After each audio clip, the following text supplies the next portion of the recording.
আপনারা ওই মঞ্চে গতকাল দেখেছেন না কতগুলো বিএনপি জামাতি লোকজন ওই মঞ্চে ছিল, প্রতিষ্ঠিত পরিচিত, তারাই ছাত্রদের ঘাড়ে চেপে এই ধরনের একটা কাজ করেছে। কিন্তু এর মধ্যে দিয়ে আমি মনে করি তাদের যে একটা ন্যায্য বা পবিত্র একটা অবস্থান ছিল, যেখানে হয়তো কিছু ভুল বুঝাবুঝি থাকতে পারে, কিন্তু সেটা আমরা দূর করার জন্য আলোচনা দ্বার বারেবার আমরা খুলে দিয়েছি। আমরা নিজেরা বসেছি তাদের সাথে, তারা তাদের দাবি জানাতে এসছে, নিয়েছি, আমরা গ্রহণ করেছি।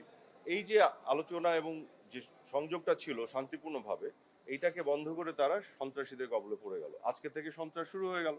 এখন সন্ত্রাস শুরু হলে আমরা তো ধৈর্য ধরছি, আমরা কিন্তু কোথাও কিছু করছি না, কারণ আমরা জাতিকে বিশ্বকে দেখাতে চাই যে সন্ত্রাসটা কারা করে, একটু দেখুক। নাহলে তো আমাদেরকে বলবে এই যে আমরা নেমেছি, আমরা এটা অন্যায়টা করছি, পুলিশ এগুলো করছে। নো, গতকাল তারা মেরেছে, সেদিন পরশুদিন খুলনায় পুলিশ তাকে কিভাবে হত্যা করলো। আপনারা বলেন তো, একটা পুলিশকে হত্যা করার পরে উল্টা করে ঝুলিয়ে রাখা, এটা কোন ধরনের